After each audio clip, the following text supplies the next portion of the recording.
And we are back. Vin and Dave's Destination Unknown. Good evening, sir. Good evening. How you feeling?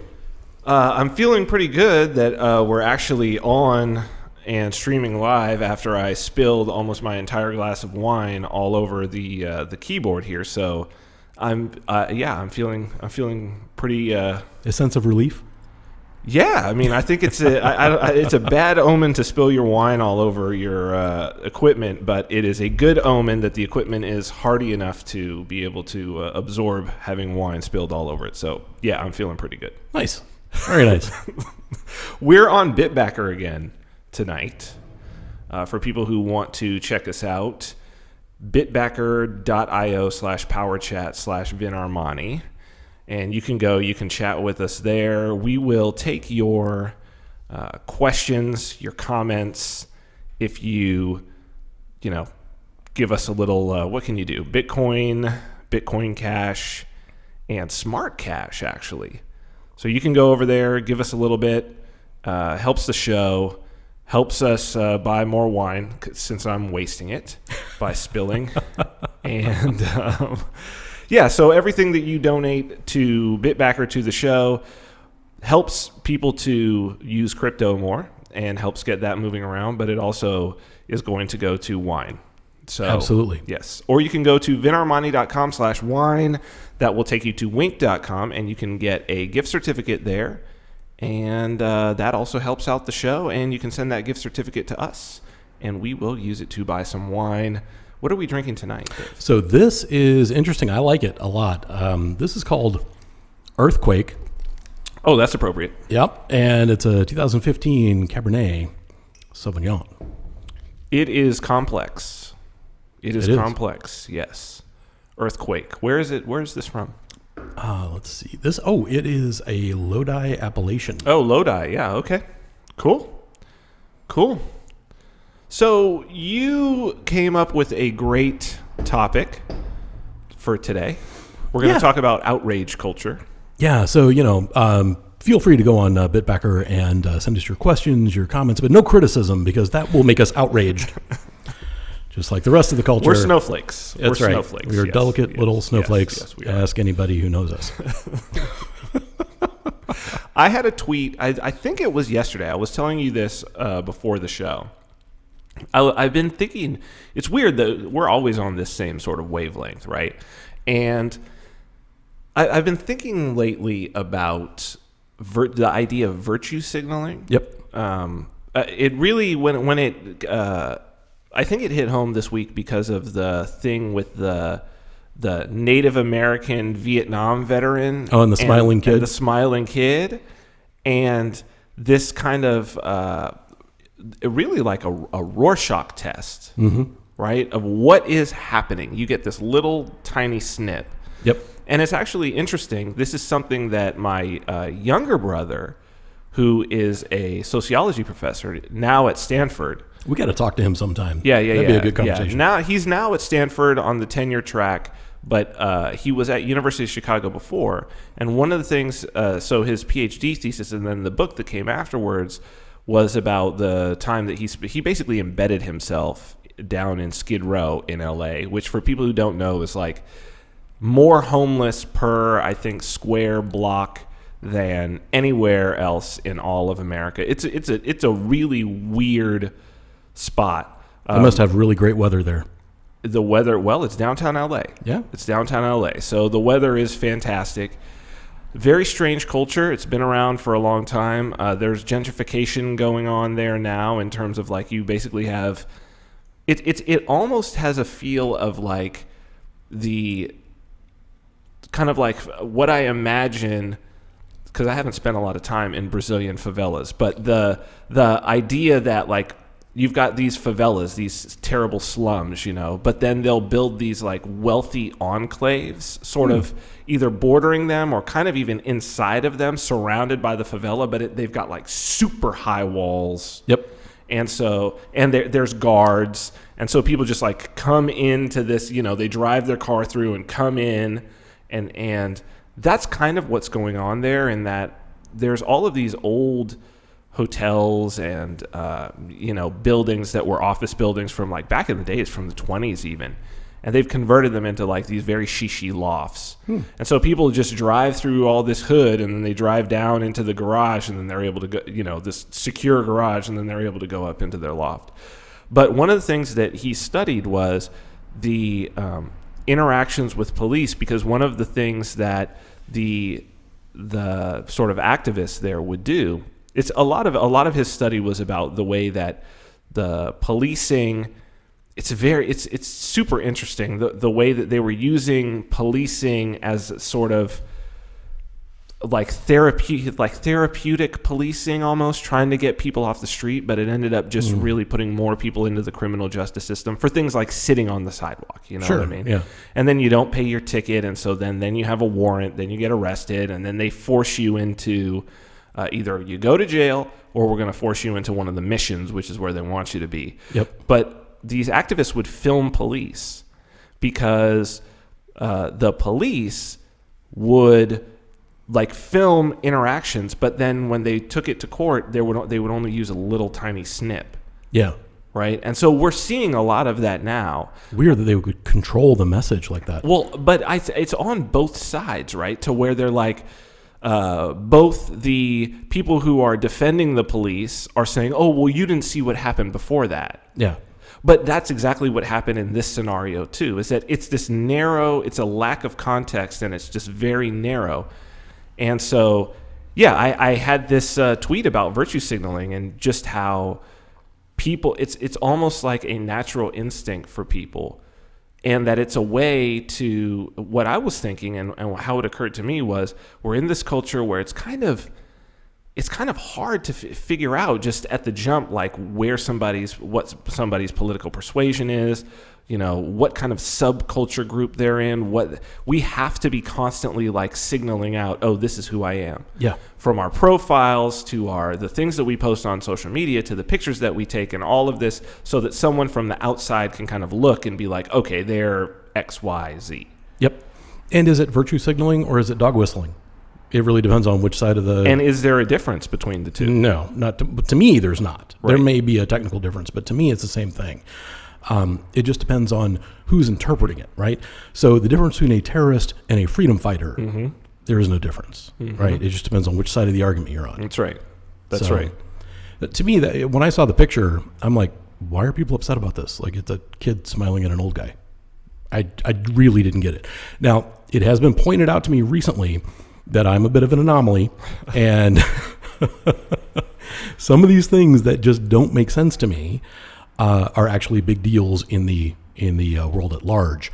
So for me, looking at that photo, I'm like, random photo, probably some kind of protest, kid standing in front of an old guy, smiling at him, like literally, I didn't understand the outrage.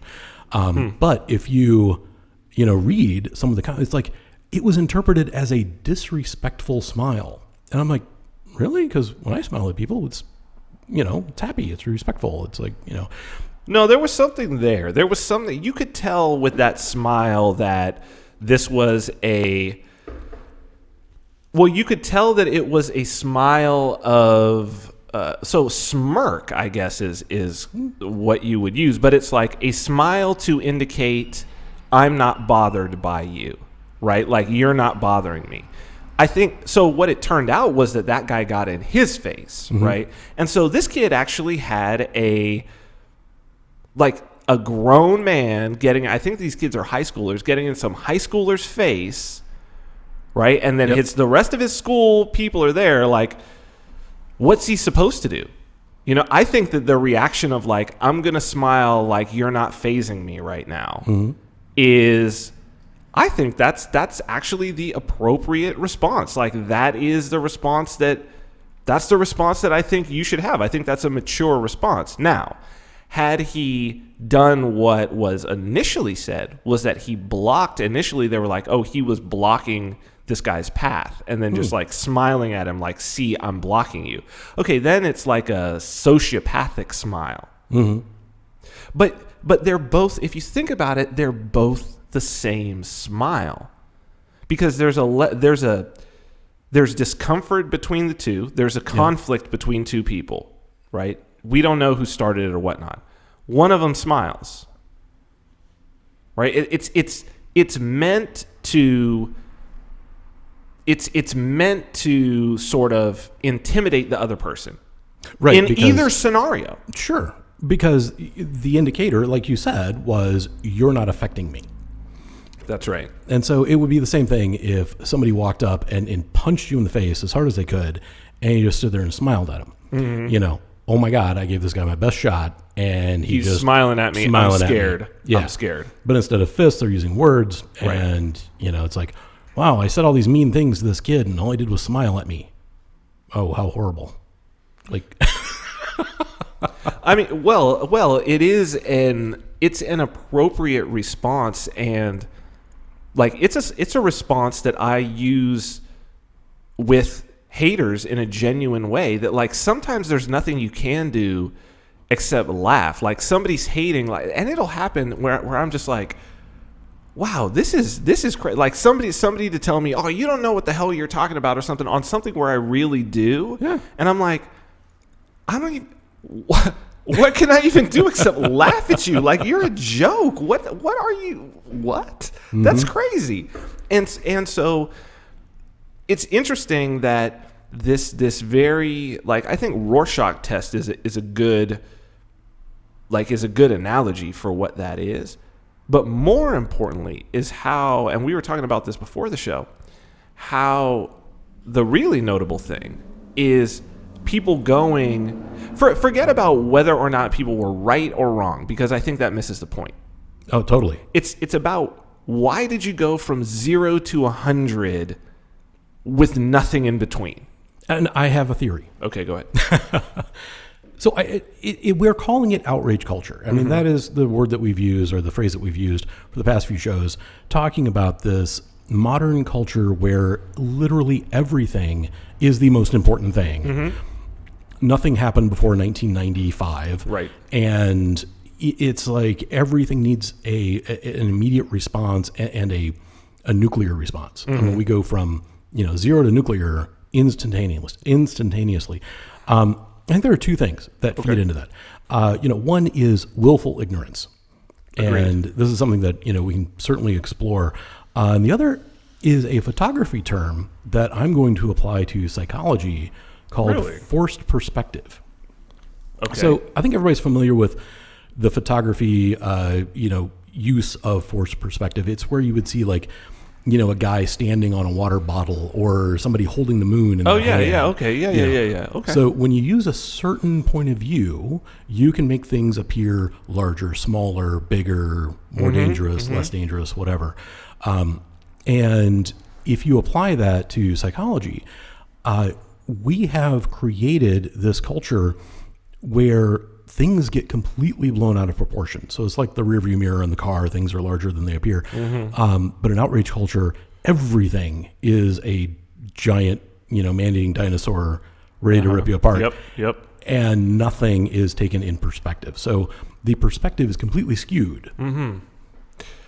I wonder if that isn't a result of, or not a result. Let's say that it's a I'm going to use the term symptom, but that's not really right.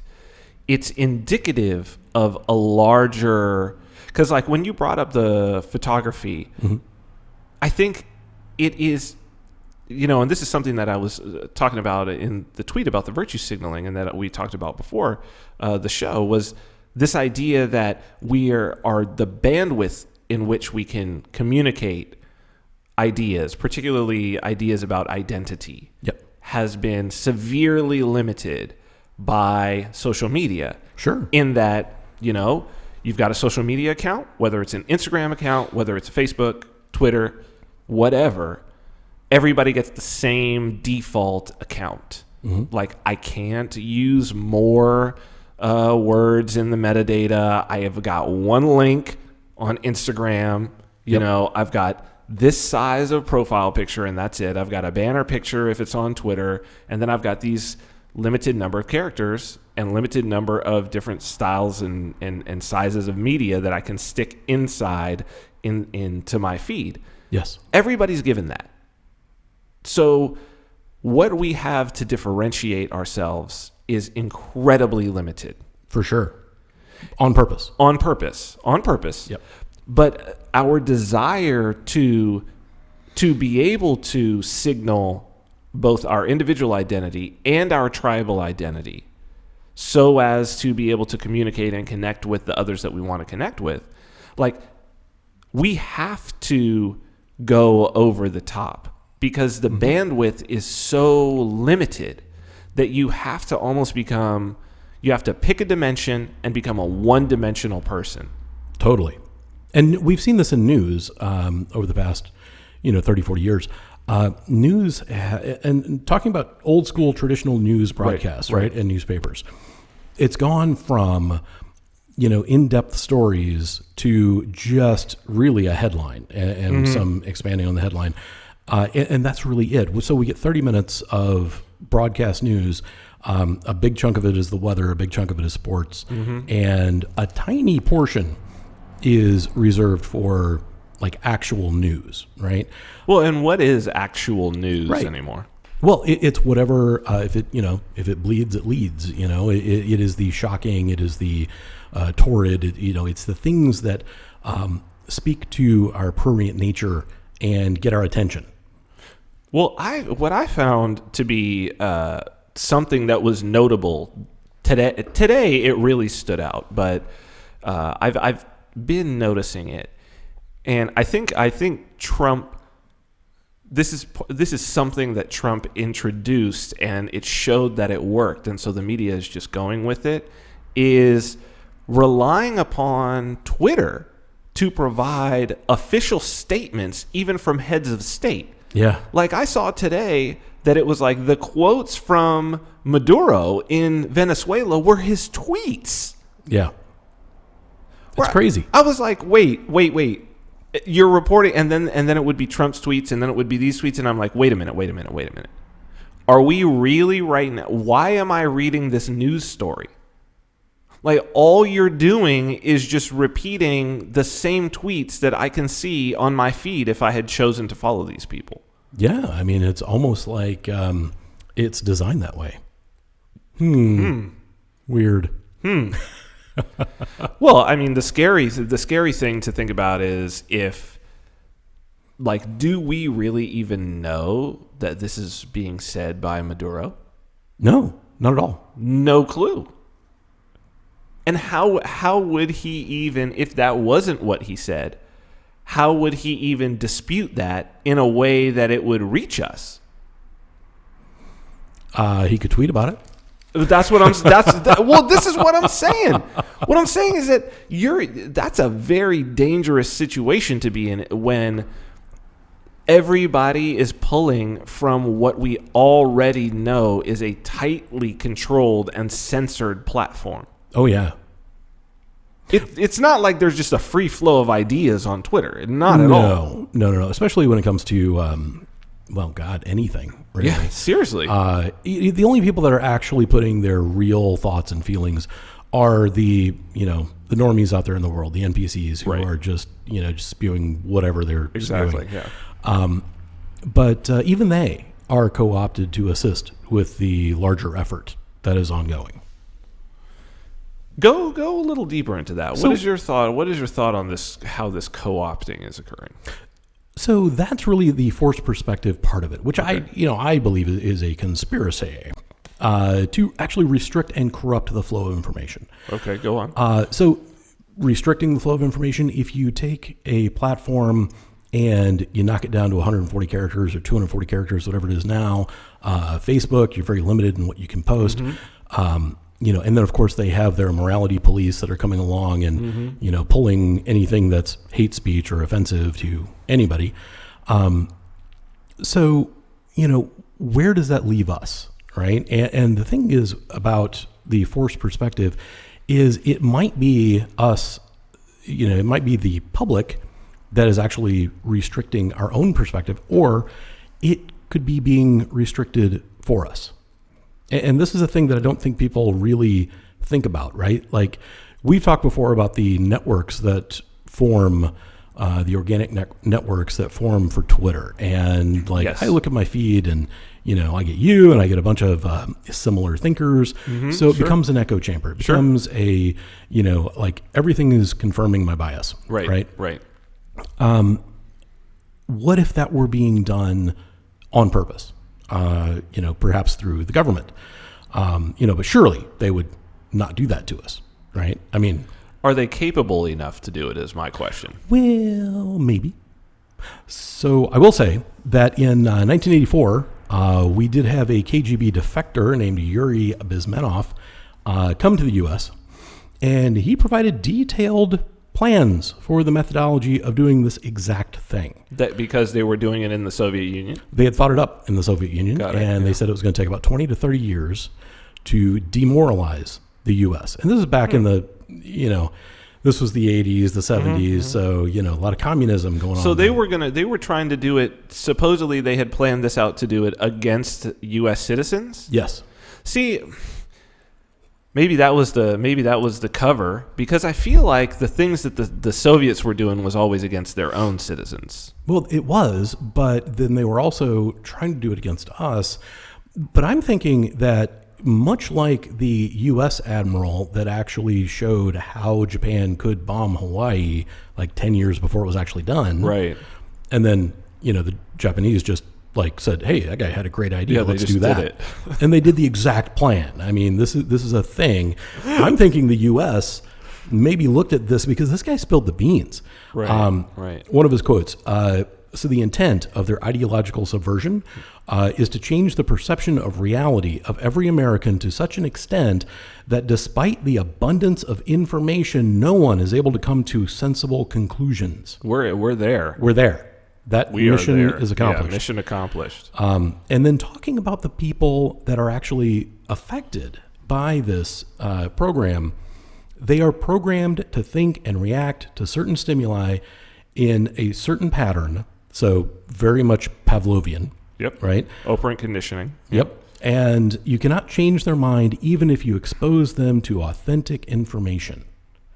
This is what we're seeing today in the NPCs. Yes. So we see these NPCs that literally will refuse new information. Well, it happened with that kid, with the smirking kid. Yeah. There are still people out there who are like, yeah, that kid is terrible and blah, blah. And it's like, wait a minute. It was already shown that, and then it's just, and then they go off into some other, because the cognitive dissonance is too much for them. Yeah. And so then they go off into well, it shouldn't be that, they were wearing those hats, and those MAGA hats are divisive, and it wouldn't have even happened in the first place had they not decided to be divisive in the first place. So it's all right for us to assume that that's what was going on because because they were wearing the hat, and the hat means blah, blah, blah. And it's like, whoa. Yeah, and this is a great segue into willful ignorance. Yes. Because that, to me, is equally as dangerous as some, foreign power or perhaps the U.S. government or other operatives actually doing this to us. So willful ignorance is similar to confirmation bias. Yes. Confirmation bias is, okay, I have received new information and I'm going to mold it and fit it into my existing paradigm, right? So you're actually changing the input, right? Willful ignorance is refusing the input. I don't want to hear it. I don't want to see it. I don't want it in my life at all. So it's like somebody who walks into a room and into a restaurant, right? So they walk into a public restaurant and they've got sports and stuff on television, and one of the channels has Fox News on it. And they're like, shut that off. I demand that you change that channel right now. Right. I don't want to hear it. I don't want to hear it. I don't want to see it. I don't want it anywhere near me. Yeah. And it's like, wow.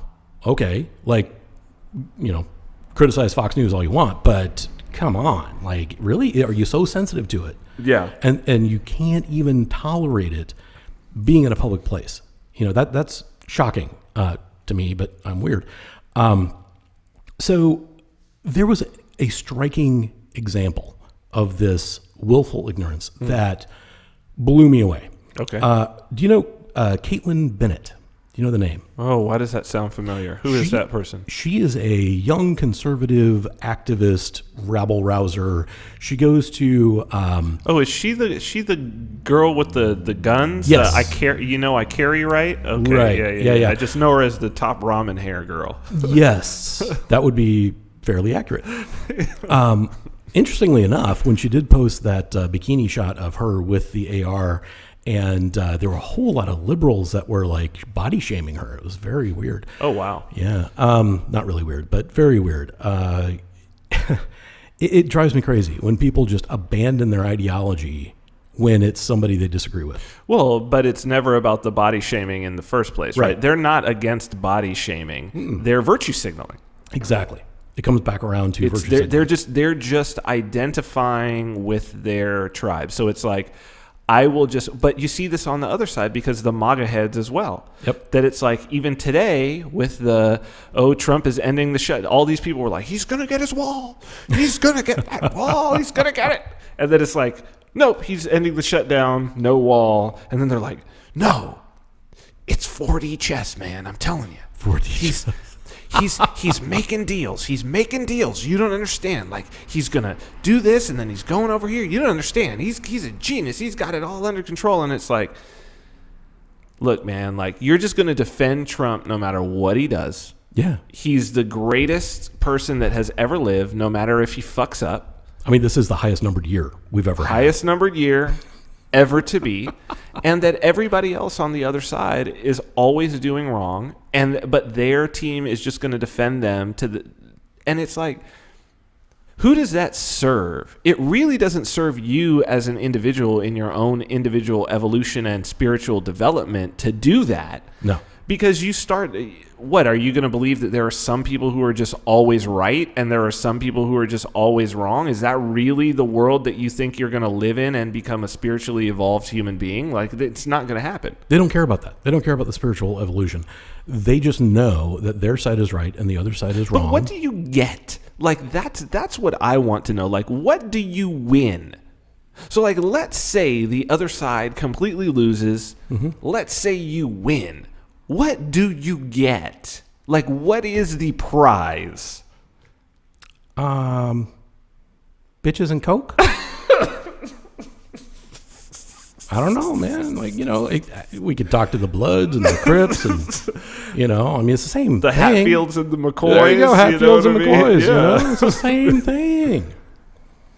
So, by the way, a little earlier before the show, yes. I swear there was oboe music. Oh, it's, you know what it is? They were doing some sort of construction or something on the roof, and they've got a PVC tube up there. Oh. And the wind goes past it and it goes, woo. It was awesome. Yeah, I thought for a long time that there was some kid like across the street, because there's some houses across the street. There was some kid in a house across the street who was practicing oboe all day. I thought that for like about the first 3 days. I was like, this kid is terrible. Like, he's not getting any better, and he's doing this all day. And he only plays like the same 2 or 3 notes. It's crazy. Like, it's not even a song. There it goes. There right it is. There. Yeah. So weird. It's the wind. They've got the PVC pipe. Yeah, it's really crazy. See, and here I was hoping it was like haunted. We could like do a whole ghost investigation. That'd be pretty cool. No, but I used to love those shows. So she was actually so going back to Caitlin Mitt. Okay, yes. She was at a protest, some gathering of liberals. They were all upset about something. And she goes in and she does her rabble-rousing routine. So she's got a microphone, she's got a cameraman, and they're just walking around asking inflammatory questions. This happens all the time on both sides, all the sides, right? It doesn't matter what you're attending. Right. Because somebody's going to be walking around with a microphone trying to make people mad. Right. It happens all the time, not a big deal. Well, it gets views. That's what it's all. They're there to get views. There to get views. They just want it. They want attention. Like, she's just a version of an Instagram hoe. She's just a version of that. If she had maybe she views herself as having a little more self-esteem than the average Instagram hoe. But you know what? Those hoes work hard. They do. They work hard. They are in the gym. They are doing their makeup for hours at a time. Yep. They're going out and getting all this surgery. She's actually an underachiever with just walking around with a microphone and a camera. Talking about political stuff, because that's easy. That's easy. That's easy compared to getting your ass in the gym, going out and buying the clothes, you know what I mean? Yeah.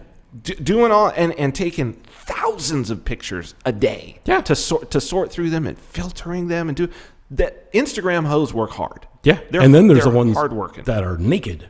And it's like, oh my God, like this is so much, like, okay, so not even kidding. Like, I mean, people think we're kidding around, but if you are going to expose yourself in that way publicly, I know. Yeah, I know. I've been naked on TV before. Yes. Yeah, many times. I'm just like, I would not do well in that scenario. Like, I would not probably sign up for that gig. It's nerve wracking. It's nerve wracking to, well, if you think about it, what are people's, people have nightmares about being like back in high school and having to give a report and you're naked in front of the class. It's all about your vulnerability. Yes. Right? Yep. That you're vulnerable to the world. Yes.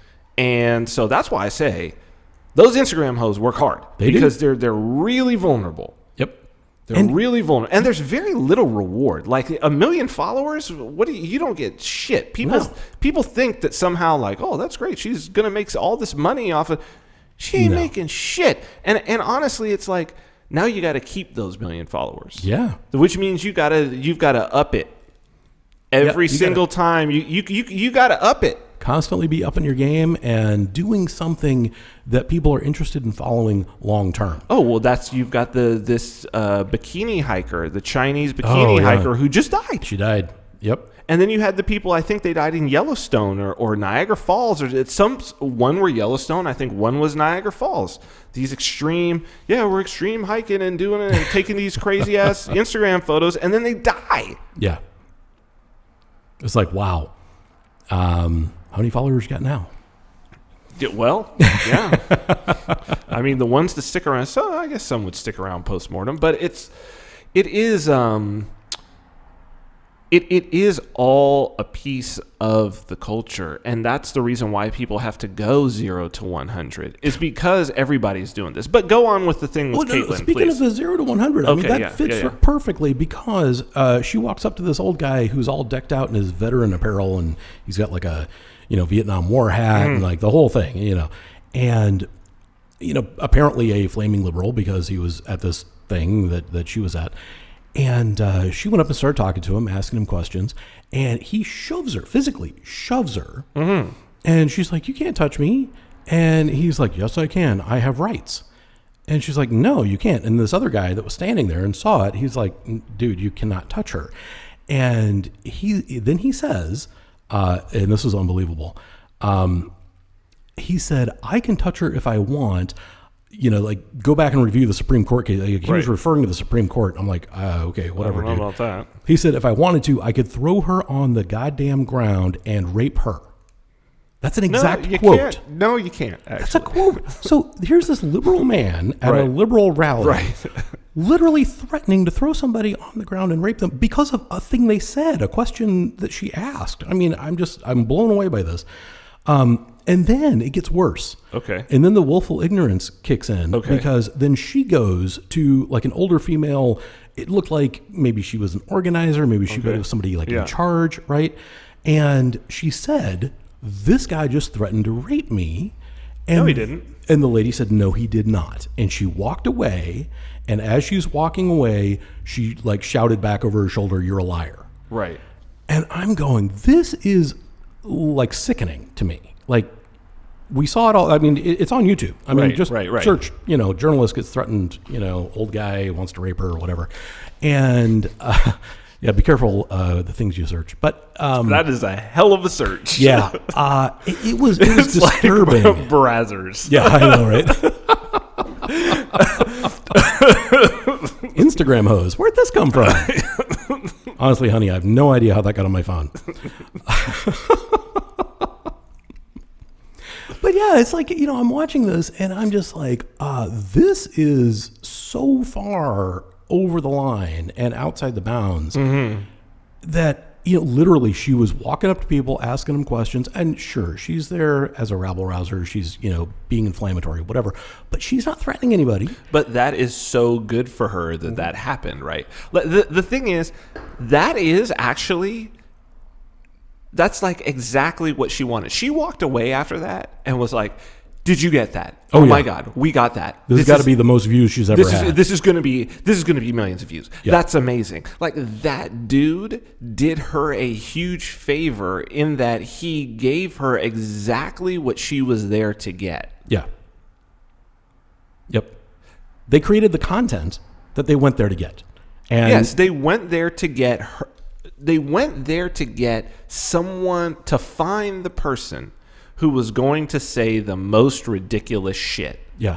Which is what the news has been doing forever. Oh my God. That's why the only people that ever get interviewed when there's an alien landing is the one dude with like no teeth. Yes. And, he's drunk and hasn't shaved in a week.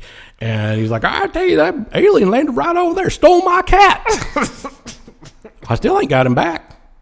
I mean, they might have anal probed him or something, but they could at least give him back. I mean, one of the first viral videos that I recall was the news report about the leprechaun.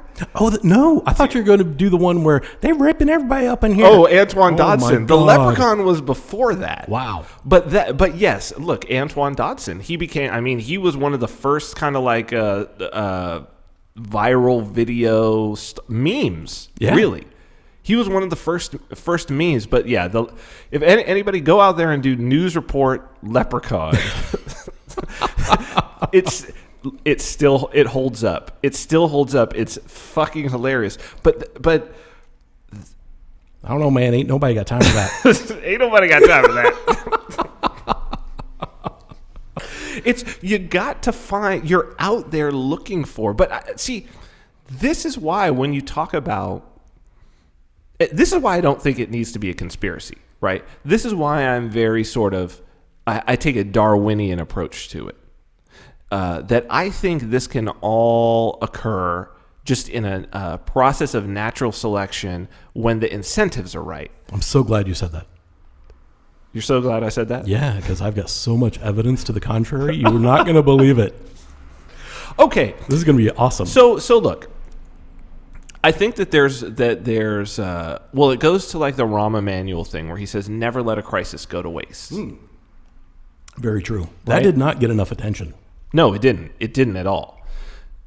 I think that it's more that it's a lot less someone trying to create a wave and a lot more an understanding of human behavior and a utilization of sort of, as we were talking about before the show, all of these things expose the exploits, the bugs in the human brain. Oh, yeah.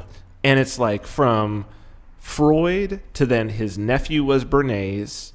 I mean, there was Gustave Le Bon writing about the crowd. There's been even back to Adam Smith, Karl Marx. Like, economics is, and now you get into like Dan Ariely and behavioral economics, predictably irrational, all of these things. Mm-hmm. This has been a pursuit of a certain class of intellectual since the beginning of time, that it's like, where do humans fuck up? What can we not get past the harder as hard as we may try? And it's the reason why, like, these religious ideals, the good ones, it's the reason why the 10 Commandments, people are still breaking them. It's the reason why, the things that Jesus would say, the Sermon on the Mount, people still can't live up to it. Right. It's because we're unable. We see the problem here. Okay, here's the problem.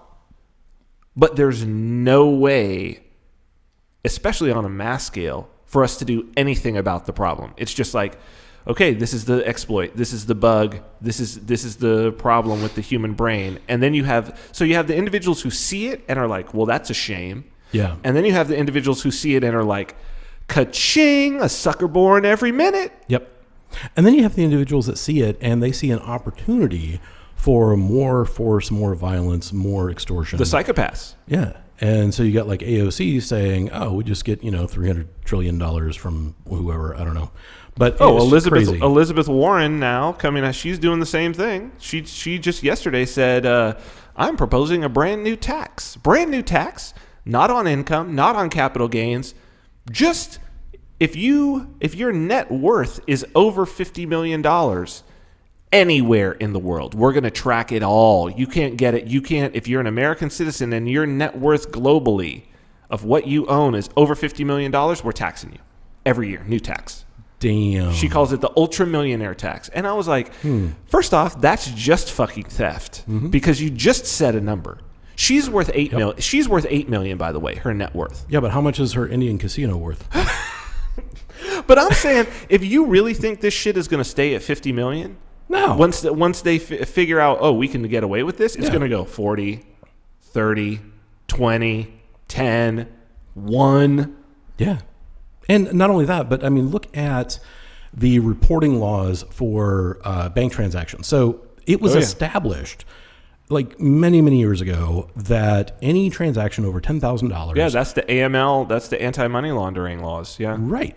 The problem is when that law was enacted, a $10,000 transaction was fairly rare. Was a lot. Yeah, because that was a lot of money. Yep. Now. That's not a lot of money. It's not a lot of money. Nope. People are doing it all the time. Yep. And all the information is going to the government. Yep. What are they doing with all that? Well, this is the lineup, right? It's like, well, of course that's what it's going to be. Of course that's the role that this whole thing is going to play. So I'm just like, she really wants the Bitcoin bull market to come back. So I'm like, okay. You want everybody to just take their pay in Bitcoin now, I guess. So, okay. And we will. Bitbacker.io. Yeah, bitbacker.io. Speaking of, I need to go to the, let's go to the phones. Let me give you a refill while we're going to phones. And see. Okay, here we go. We've got from Anonymous, they say, $5 in Bitcoin Cash. We love you. Thank you. Nice. They say, we drink and we're no things. There's a little typo, though. Typo there. We drink and we know things. It's what we do. It is what we do. Vin and Dave. That's right. They must be drinking as well with that little typo there. Thank you very much, Anonymous. We drink and we know things. It is a very true statement. That's the new tagline. I might have to change the iTunes to that tagline. We drink and we know things. If people want to join us at Bitbacker, it's bitbacker.io. What is it? /PowerChat /Vin Armani. If you're looking at the YouTube stream right now, you can actually just go and check it out in the where is it? It's in the little show notes or whatever you want to call it, in the description box. Join us in the Power Chat, and you can Power Chat with BTC, BCH, or Smart. So we've had some people come in with the Smart. That's pretty cool. That is cool. I actually had to obtain a wallet. A smart wallet. Yeah. Yeah. Well, yeah. Useful. So we drink and know things actually from Game of Thrones. So we could co-opt I didn't know that statement. I did not know. I do you know that I've seen 2 episodes of Game of Thrones. The first 2. Yeah. And then I was like, this is a piece of shit. Yeah, I had exactly the same experience. That is so weird. Yeah. Well, not really. It's us. But I really gave it the old college try. I really tried to watch that show and love it like everybody else does, and I couldn't do it. Yeah. Couldn't do it. There was just nothing to it for me. No, there's nothing there. And that weirds me out. It weirds me out that so many people are so enthralled with this piece of entertainment, and it's not that good. But is it because they're waiting for, I think what it is they are waiting for something to happen. What I understand about the show is that it's very good with the cliffhangers. Oh, sure. And so is 24, and that was actually a good show. Right. Right. I think every good episodic show is going to give you some amount of, of cliffhanger. But that one, and then it goes long enough where you're just like, you know what? I'm not going to go. It's going to take me too long. to catch up. I don't have the time. I just Yeah. really, really don't. I can't comfortably binge watch this. It's No. disturbing content. A lot of weird, messed up things happen on that show that I just don't want in my brain. So, But again, I think that there's also these are all the things where people are struggling to connect with one another. Sure. I think one of the things that when they look back, I think what they're actually going to find out that Facebook did, unfortunately, by allowing people to publicly and encouraging people to publicly expose what would otherwise be private thoughts and private moments, is that I think it has actually distanced people from those people who they might have considered their friends in the past. So, for instance, I really don't go on Facebook in terms of personal Facebook. I think it's been a couple of years since I've really gone on. But every time I go on and look at my feed, I'm like, really, what it did when I was on, because what's the first thing that was all these people from high school connected to me, right? So when I first got on in 2008, 2009, whatever. Yep. 2010, by probably, I really stopped using it about that time. But between 2007, it may have been 2007 that I got on at first. 2007 to 2011. I was fully connected with everybody from high school and all of this. And what I realized was I don't like the people that these people are turning into. Yeah. I had the same experience. I do not. Whereas, had I not seen all of that, if one of them would have hit me up and been like, hey, man, I happen to be in town. Let's go grab a drink and have dinner. I would have been like, oh, cool. Yeah. Wow. How have things been? And then I would ask them about things, and then they'd be able to gauge my reaction and tell me only the things that were appropriate to tell me. Sure. Instead, I see all these things, all the problems, all their political views, all this. And I'm just like, oh, my God. Please don't contact me. Yeah. Please don't ever contact me. I don't want to be around you. I didn't go to my 20-year high school reunion because of that. I was like, I've seen too much about you people. I already know I don't like you. Yeah, I went to my 5-year reunion, and that was plenty. I'm good. I'm done for life. Yeah, I went to my 10-year. Yeah, that was enough. That was enough. That was actually rather enjoyable. My 10-year reunion was actually rather enjoyable. I did not have that experience. Fair enough. So speaking of willful ignorance, yes. I think that, for me, not watching Game of Thrones is a conscious choice because maybe there is some really awesome storytelling buried under all of the horrors that actually occur on screen. But I don't want to ferret that out. Right. That's not your job. No, I'm remaining willfully ignorant of fair enough. Whatever he's trying to teach me, because I'm pretty sure there are other teachers who can teach me the same thing. Wait, is there supposed to be some grand message in Game of Thrones? Apparently, it is the best television show ever made, and it is so deep and so complicated. What is the message? Nobody knows. Nobody can. And even if they did, I wouldn't believe them. I mean, come on. It's not like they're going to get it right. I don't see how you could have a show that goes that long where you kill off so many characters. Yeah, but they have so many characters. Well, see, that's a problem. Yeah. When you have that many characters, you're not going to get a good narrative. It's a soap opera at that point. Mm-hmm. When you have that many characters, it's a soap opera. Yep. You got it with blood and guts and rape and horrible, violent things that I don't want to watch. Yeah. It's very strange that people are into that show. Yeah. It's very strange. So when you think about willful ignorance and the great thinkers of history, right, they have had a lot to say about willful. Well, yeah. Yeah. It's like the major, not a good thing. Oh yeah, and I got. Okay, quotes. let's do it. All right. First, we can easily forgive a child who is afraid of the dark. The real tragedy of life is when men are afraid of the light. That was Plato. Plato, yeah, that's a cave. That's Plato's allegory of the cave. Yeah. Yep. There is a cult of ignorance in the United States, and there has always been.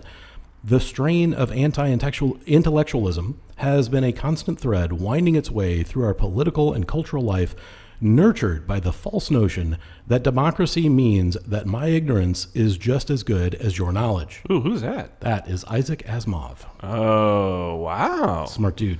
Yeah, oh, for sure. Great writer. The sin which is unpardonable is knowingly and willfully to reject truth, to fear knowledge, lest that knowledge pander not to thy prejudices. Who's that? Aleister Crowley. Oh, really? Yeah. Okay. Yep. All right. And, Well, yeah, well, that would make sense for Crowley. Yeah, and it's an amazing quote. Yeah, I mean, it's great. Perfect. And then finally, arrogance and ignorance go hand in hand. Who's that? Metallica.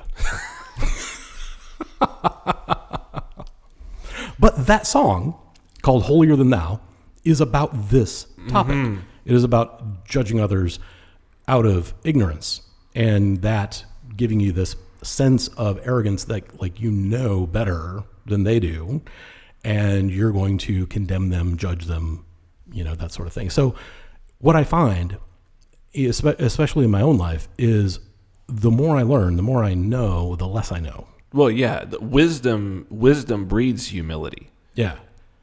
Whereas in my younger days, you know, I would have been like, I know all this stuff. Now I'm like, I don't know shit. Yeah, man, I think about this constantly, about, you know, I look back and, you know, I look at myself 10 years ago, then I look at myself 20 years ago, and I'm just like, oh my God, I was so naive. And yet, I was, you know, doing things that other people weren't doing. I was in the cutting edge of whatever field it was that I was in. You know, people around me would tell me that I had it on the ball, and I guess I kind of did. But, you know, looking back on that person, I'm like, oh my God, dude. Oh my God. But the one thing about it, looking back, was that I do see that I was always questioning and knowing, and I still, to this day, I'm like, there's a lot more for me to know. Yeah. I'm trying to grow here. And, you know, I had an interesting interaction with somebody, a person in crypto, a developer, yesterday, kind of a little bit of a back and forth in private messages. And there's this, I have a very difficult time, and I get very frustrated discussing things with people, because if I enter into a discussion with somebody, especially like in this case, this person reached out to me with sort of like, hey, I'm thinking about X concept and thinking about putting this together, and, you know, was wondering what your thoughts were about it, right? Like reaching out for my thoughts on a concept. And then when I give my thoughts, because they didn't match up with just saying, yeah, that sounds great, you're a fucking genius, you know what I mean?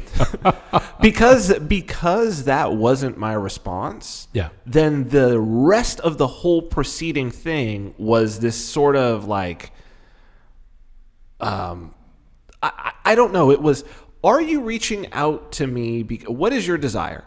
Do you desire that you are right, like from the jump, that you're just gonna be right, and that someone who, I guess you respect their opinion because you're reaching out and asking for their opinion, is gonna just be like, yes, dude, you're fucking amazing. You're just, wow, out the box, you're a fucking genius. Yep. Right?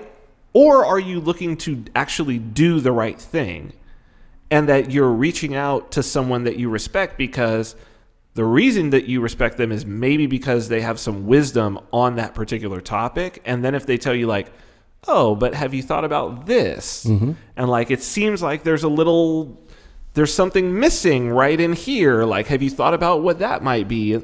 Like, are you really trying to do this thing the right way, or are you just trying to do it and be right? That's the question. So one thing I've discovered in my interactions with humans is that oftentimes it helps to deliver messages in the form of a sandwich. So what you do is you actually compliment them first, say, wow, this is really, forward-thinking stuff, whatever. And then you provide criticism, but not necessarily criticism, maybe something more like in the form of a question, like, hey, I like what you did here, but did you think about doing this instead? Blah, blah, blah. And then cap it off on the bottom with the bottom bun of, you're a really great dude, and I really appreciate you reaching out to me. I am not that guy. I know. That's why I'm teaching this to you. No, well, I think I am not that guy because in some ways it's a bit of a test, right? It's a bit of a test because I don't want somebody to do that to me. Well, no, I mean, I don't either. Because I don't have the fucking time. Right. Ain't nobody got time for that. I know. I don't have the fucking time. Oh, believe me, I know, because I send you like 45-word texts and you come back with yes. Thanks, Ben. Well, that's why we have to carve out the time to have these conversations. Because this is where the real conversation happens. No, what I want is this. What I want is if I'm moving in the wrong path. Yeah. And there's somebody who knows that I'm moving in the wrong path. I want them to say, dude, stop. Yeah.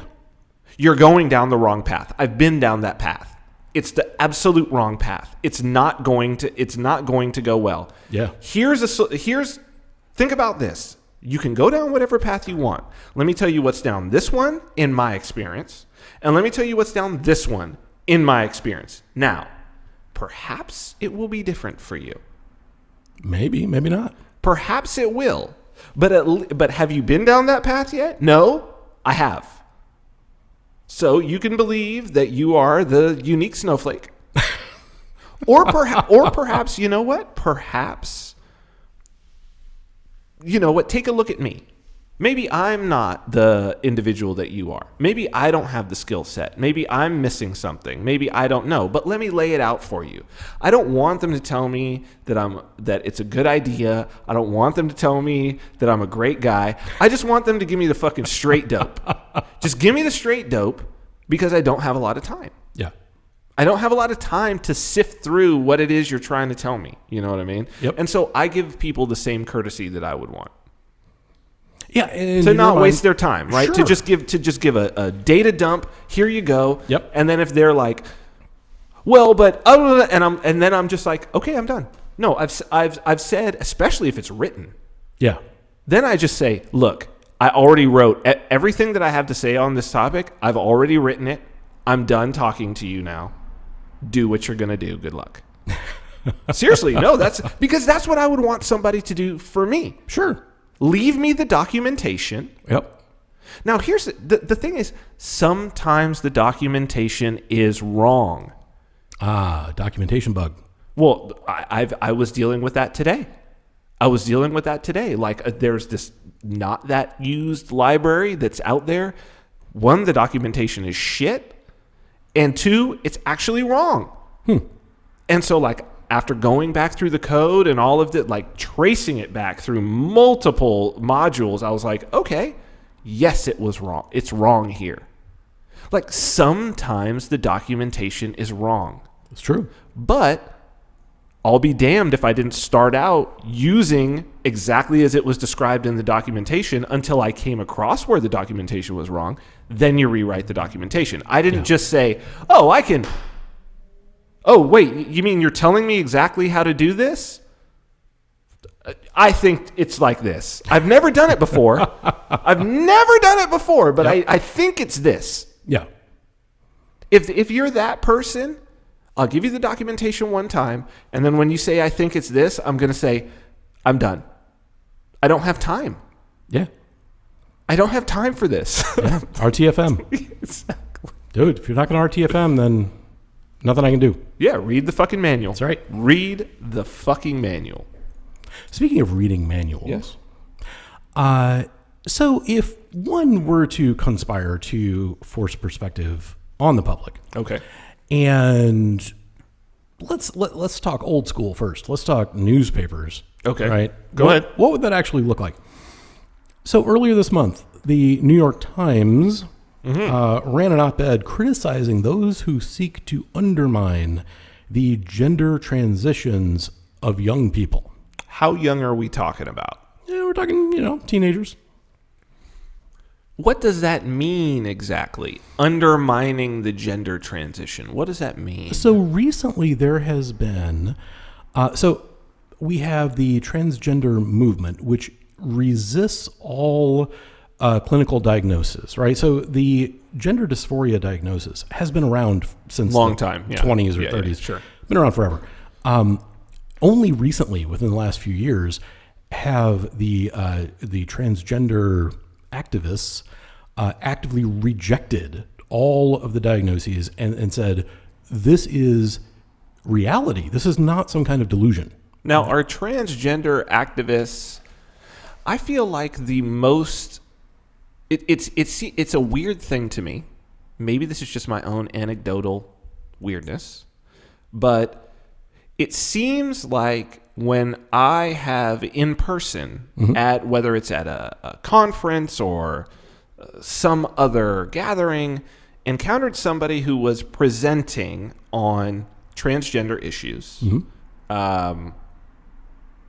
very often, I would say at least half of the time, the individual does not, and maybe I don't get to judge this, but in my own personal view of looking at them, they do not appear to be transgender to me per se. It feels like what I'm looking at most of the time is a lesbian woman.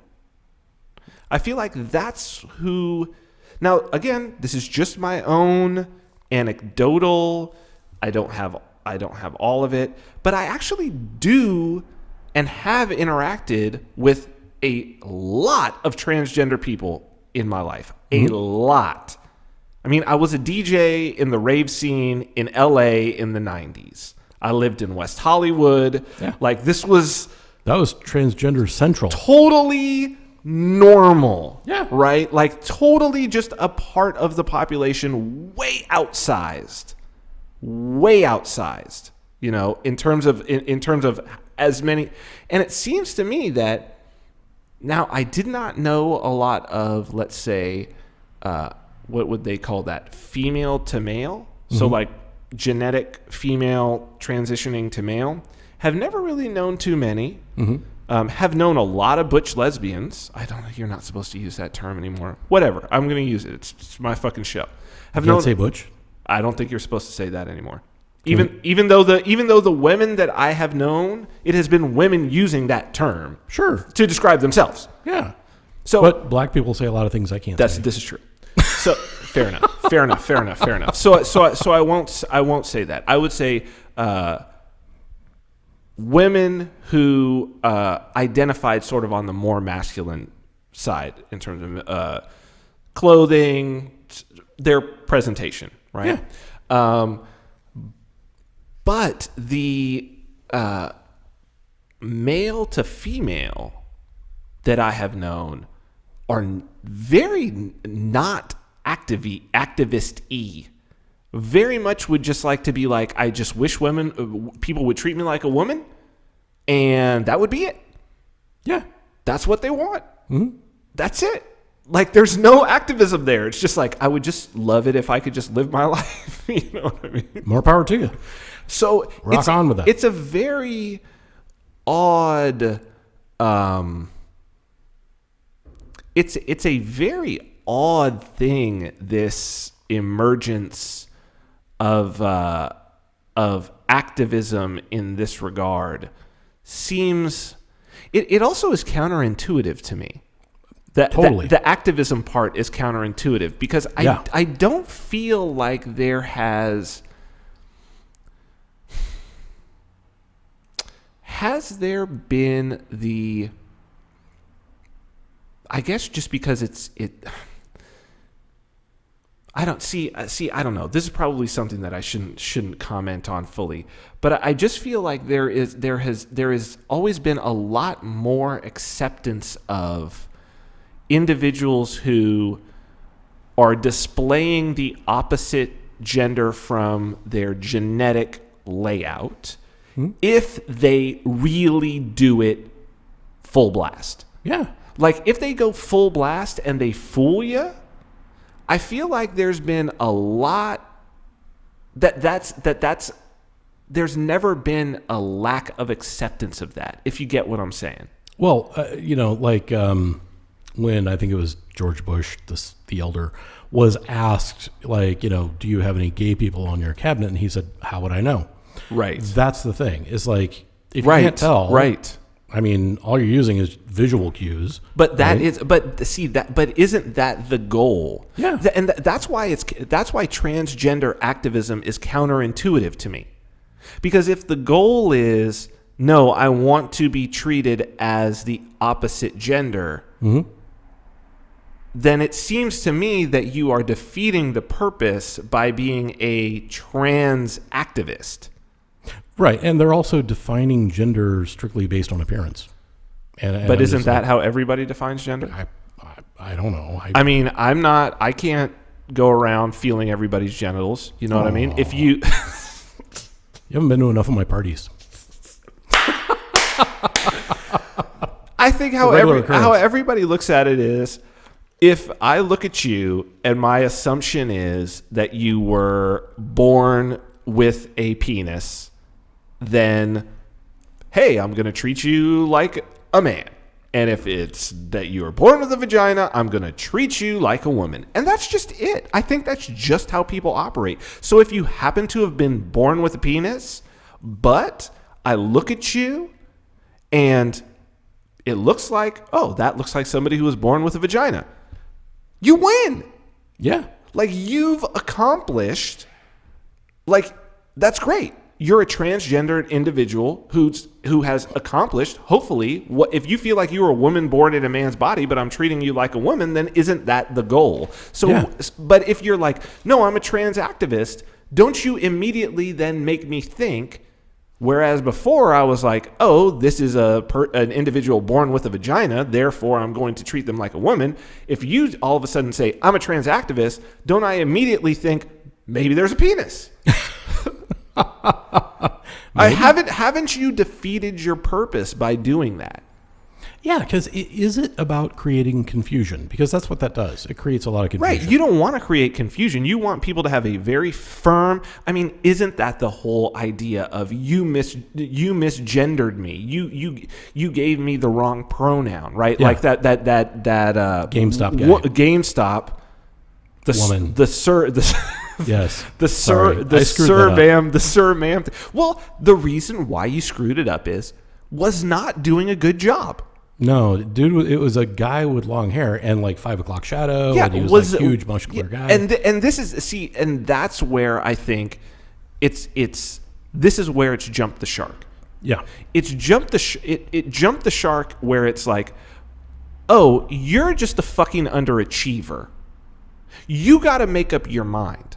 I'm more than willing to call you ma'am, but you better sure as shit be more than willing to look like a ma'am when you're in front of me, so I don't get confused. Like, maybe wear some labeling or something. That would help. No, you don't even need to wear any labeling. It's just like, you want me to do something now. You want me to do something. Not only do you want me to do something, if I don't do it, you're about to fucking freak out. You're going to be outraged. You're going to be outraged.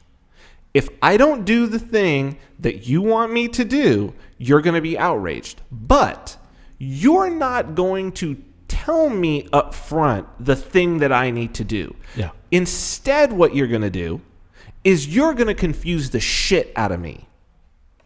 Yeah. You're not going to make any effort to give me any clue about what it is that I'm supposed to do to not fucking outrage you. Yeah.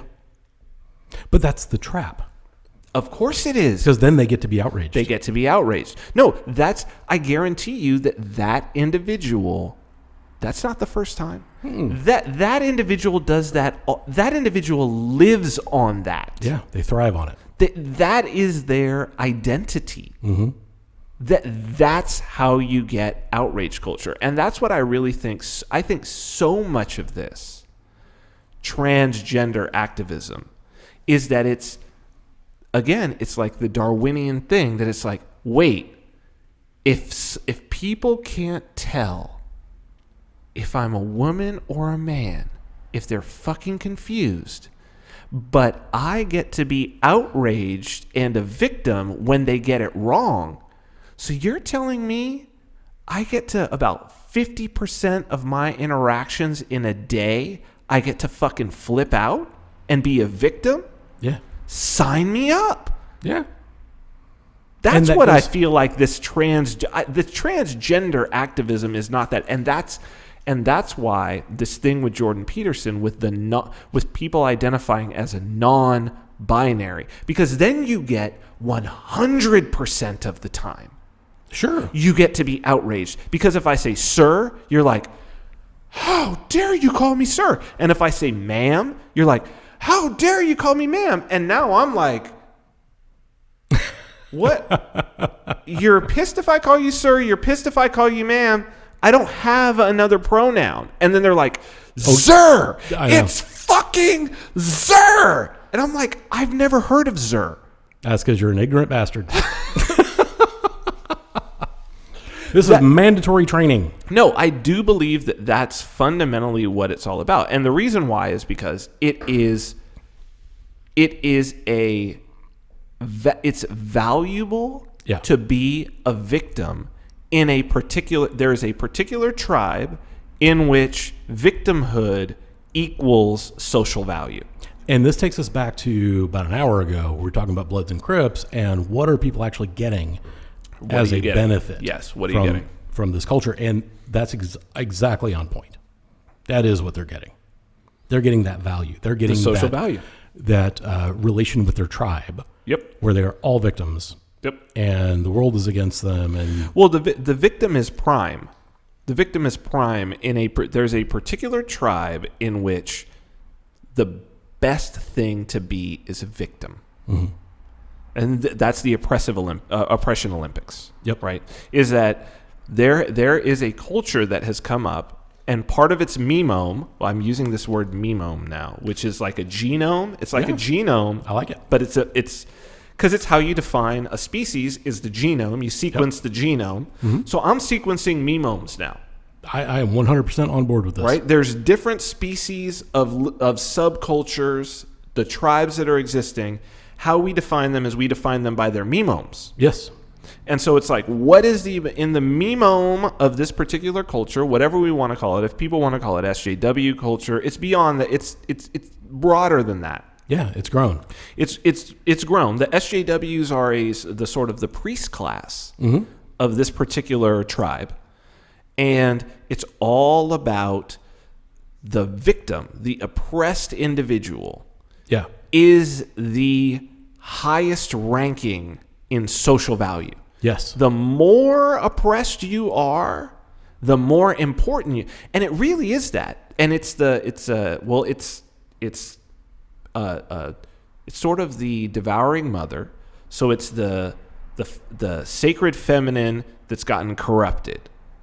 Right? So it's the devouring mother. The bad version of the male masculine or patriarchal on that side is like the tyrant. Mm-hmm. You know what I mean? And you can get into that tyrant very, very easily. I mean, people know that. They don't really know the devouring mother. But you know the devouring mother when you see that the victim is most important. Yes. So it's like all eyes focus on the victim. Yep. All energy to the victim. Yeah. Like, fix their problem. Oh, your problem's fixed? Who's the next victim? Fix the problem. Oh, the problem's fixed? Who's the next victim? So you're just constantly looking for a victim, which means those who want attention within that tribe need to become victims. Because if you're not a victim, we don't have time for you. Now, what if we implemented this? So this is not the first time. This is not new. No, this is something that's been going on for a long time. Particularly back in the 80s in the gay community. Mm-hmm. So there was a particular, and I don't know the current status because I, have disjoined those news groups. But there was... You were deep in the scene, though, in the day. I was all up in that. So literally and figuratively, folks. But there emerged a fetish around becoming HIV positive. Oh, yes. There was this. Yeah, that was a thing. It was a thing where Yes. guys would seek out sexual encounters Yes. with HIV positive men, and with the hope of becoming HIV positive. Right. Yes. Because that focused all the tribe's attention on on you. Yes, because you're that may have been one of the, that may have been a sort of progenitor, you might say.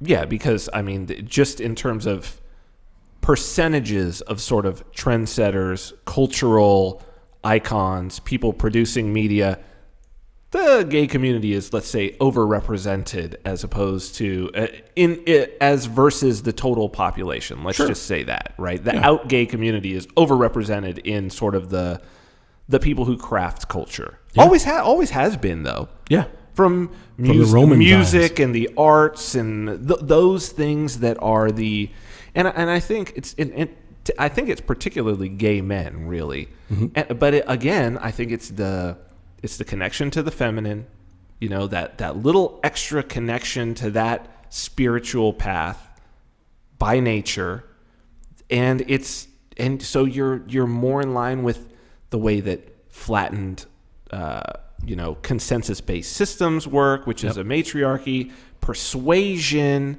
how to persuade individuals as opposed to the hierarchical authority, how to force individuals, which is the ultra masculine side, right? Which we all know that that's negative. Mm-hmm. But I think we're just now starting to see, I've been talking about this a lot. This has been something that I've seen emergent, seeing the matriarchy get corrupted. Because social media is a matriarchy. Again, it's flat. Everybody starts out the same. Yep. You start out with a default profile. Everybody gets the default profile when they sign up. Everybody's got the same sign up process, and where you go from there, and nobody is forced to follow you. You have to persuade people to follow you. Yeah. Or pay them. Or pay. That's still persuasion. Yeah. Still persuasion. Yep. You can't put a gun to their head and be like, follow me. That's the old hierarchical, patriarchal model, right? Yeah. So it's as we see, and so we see tweets being used instead of press conferences. Trump was even talking about he's going to stop having press conferences altogether. If he gets a second term, I bet he does. Yeah. Why? Just tweet. Just tweet and then come out and do a little speech like he did today. Why do you need to give press conferences? The press just wants your tweets anyway. Yeah. Because that's how they write their news. That's how they write it. Because journalism today is not what it used to be. So you see, it's not, because the matriarchy has taken over. Yep. And you're absolutely correct that it is the Twitter, Facebook, Instagram, and the memes, the mimetic warfare that we talked about before. That is psychological warfare. Of course it is, yeah. Propagating the memes, and this is a term I brought up before the show, through platform weaponization. Mm-hmm. That's a real thing. I mean, this isn't a couple guys on the internet making up words. No. Mimetic warfare and platform weaponization has been studied by NATO's Strategic Communications Center of Excellence. No doubt. This is very, very real. Well, you figure, that old good morning Vietnam, right? Voice of America.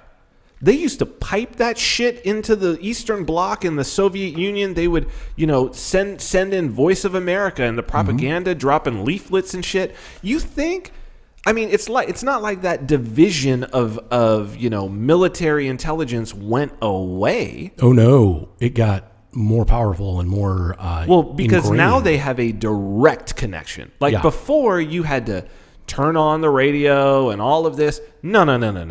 They can go straight. They can target you with ads. Yep. They can go straight at your ass. And that's what the whole thing with Facebook was about, dragging them in and, the Russian collusion and the Russians on Facebook. Really, what that was all about, that was not that it was wrong that was happening, was that the U.S. was you're a U.S. company allowing the weaponization of your platform to other entities, and they were basically like, well, we just kind of left it open to anybody who paid. We didn't really give a shit. And they're like, no longer. Nah. You can no longer do that. I gotta wonder if the government wasn't just a little bit jealous that they didn't get to it first. No, that's exactly what it was. Yeah. Well, it's asymmetrical warfare. Oh yeah. Right? Because the government, the U.S. government, hadn't even thought to do it. They hadn't even. Well, they hadn't. Maybe. Okay, I'm sure that they thought to do it, but they hadn't invested the type of resources, or maybe they just didn't have the level of, let's say, the level of intelligence. Yes. To go ahead and I think one of the things that they were missing. This goes to like Rothschild, right? Is that where you get the advantage in this type of asymmetric warfare is who has the most scammers and con artists within their population. 4chan. Well, so the reason why Nathan Rothschild was able to bring the Rothschild family to prominence was that Wellington was fighting Napoleon, and they were on the continent, and so they were fighting in Spain, they were fighting in France, they were fighting in Belgium, they're fighting all over the place.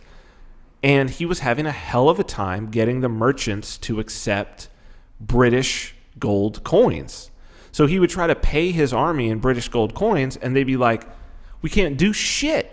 The merchants won't take it. We can't just decimate all the farmland and just steal everything. Like, that's not going to work. Like, we're going to be here for a long time. We actually need to like be doing business, because you go back, this is like late 1700s. You can't just ship them all the food. It's going to spoil. They don't have refrigeration. Yep. You got to buy it where you are. Yeah. So you ship gold, then the quartermaster goes out, sources out the resources that you need from the local population. You try not to kill them and harass them too much so that they leave. You need them there being productive. You take over land, but you got to pay. Mm-hmm. You got to pay them. You can't just steal from them. Otherwise, they stop producing. Like, this is simple economics. Yeah. But they wouldn't take the British gold coins. And so they were like, fuck, we have made a law here that you could not ship British coins out and that you could not smuggle coins from other countries in. So we don't have anything except British gold coins. We need to find somebody who can trade these out, which is illegal under British law, mind you, who will go and take these and trade them out and basically break the laws that we have set. And so they were like, well, we know a guy who's already breaking the law. We know this family that is their business, and this guy, it's just well known. We haven't really gone after him. We haven't really been able to catch him. Let's use him. And that was the whole thing, was that he was like, okay, I can do it. It's going to be a premium. I'm going to charge you a premium. And while you're at it, so that went well. They won the Napoleonic Wars in that case. That went well. And then it's like, well, I've got this other thing that I've been doing, this little windmill scam. Right, so he had been doing this other scam where he would just have a guy write him a bill of exchange that he would go down, he would sell it off. It had a 30-day window. He would get cash for it, and then he would come back. He would use that to fund some smuggling thing, and then he would come back and pay off the guy before the 30 days. So it's basically like this weird scammy credit thing that he was doing. That's the fiat central banking system. He introduced it to them. It was just another scam that he was running, that he was like, we can scale this motherfucker. Yeah. I've been living off this shit. Let me show you all the little money scams that I can do. And now we have the Fed. And that's the Fed is just a scaled version of that shit, right? That's what your treasury bills and your treasury bonds are. They're just what Nathan Rothschild was, the little hustle he was using to keep himself alive. And so it's like, what Russia had was they had, the fall of the Soviet Union, and you basically had 20 years for organized scammers who had been scamming little during the Soviet Union. right? The Russian mafia was definitely there during the Soviet Union, getting in like samizdat, getting in books and videos and shit that you weren't supposed to have, getting in all sorts of smuggled goods. Of course, you got a black market, right? Government creates black markets. And the more authoritarian, the more expensive, like the price just boom, boom, boom, boom, right? Yep. Then it falls apart. You've got the mafia, you've got the oligarchs, you've got nothing but scammers. So it's like, of course, their minds are already there in a way that Americans are not, like you say, we're not there because we don't have the level of corruption in our average everyday life that we just have to work through. Right. So literally every, well, I don't know about literally, but the vast majority of Russian drivers actually have dash cams. Oh, yeah. We don't here in the U.S. No. Because most people here in the U.S. trust the system. They think the cops will show That's up. right. They'll sort things out. We'll go to court. Everything will be settled. No. In Russia, if you don't have that shit on camera, it didn't happen. Yeah. Oh, yeah. Oh, yeah. It's so you think you've got people who are adversarial thinkers from the jump. You've got a society of adversarial thinkers. Yep. Of course, they're going to beat you at asymmetrical warfare because they're going to see things that they would defend against. Yeah. That you don't even think are a possibility. So, like, Americans are just walking around naive. We are, Yes. We are the people in the Hunger Games who are living in the Capitol. We are the citizens of the Capitol. Mm-hmm. All the rest, that's what the Hunger Games is fucking about. Yeah. Americans, Western Europeans, we are the people in the Capitol. The naive individuals who think that shit is going to be okay. The rest of the world knows shit is not okay and it's not going to be okay. Yep. Now, what if there was an Operation Paperclip style thing for these great Russian thinkers? Okay. And they were brought to the U.S. And instead of, like creating rockets and nuclear weapons, they created mimetic warfare. I'm sure that's happening. So, Operation Northwoods. Yes. Obviously, you're familiar. Yeah, of course. Yeah. This is a how-to, for any of our listeners that aren't aware, this is a how-to guide. False flags. Yeah, for creating 9/11. Yeah. This is literally like a how-to guidebook, step-by-step. Yes. Here's how you create 9/11. From the 60s, right? This is all the way back to the 60s? 1962 memo Yeah. from the Joint Chiefs of Staff to the Secretary of Defense. Right. This is not some low-level person who's just passing notes in class. No, this is the Joint Chiefs of Staff. Right. I mean, this is at the highest level. And the purpose of the 9/11 style event was to generate a helpful wave of national indignation. Yeah. What do we have now in outrage culture other than a helpful wave of national indignation? Well, we've got a wave of national indignation, but the thing is that it's not focused. No, not currently. It's not focused. So what is... Okay, I think I see where you're going. It's very interesting. It's a very interesting idea. The idea that you could instill within people the instinct for outrage, which you initially just let it run willy-nilly as it will. Yep. And then you focus it. Exactly. That was step 2 from the KGB guy that defected. This is so interesting. Step 1 was take 20 or 30 years and create this demoralized culture. Right. And then what you do is you focus on a specific thing.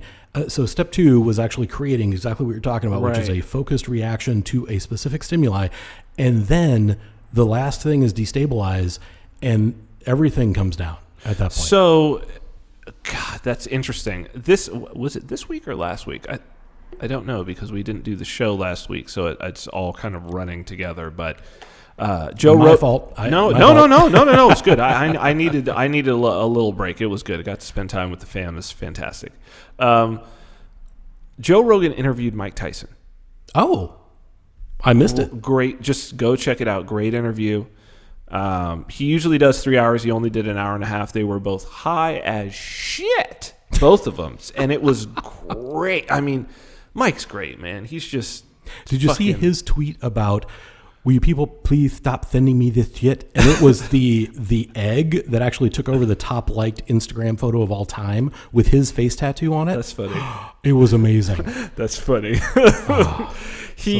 But it was what it reminds me. You saying that reminds me of when he and Joe were talking about, Customato, sort of finding him as a young man, and the rage and the fear that he had, and then the methodical, like he talks for a while. He doesn't go deep into it because you can tell that he's actually bothered by it, but the methodical way that Customato took all of that anger and rage and fear and just focused it like a laser beam, and that was what became Mike Tyson, down to the point where they had hypnotists hypnotizing him. And they weren't hypnotizing him about train hard or any of this. They were hypnotizing him to focus the rage, to take the rage, focus it into this thing you're going to destroy. You're going to move forward and just destroy.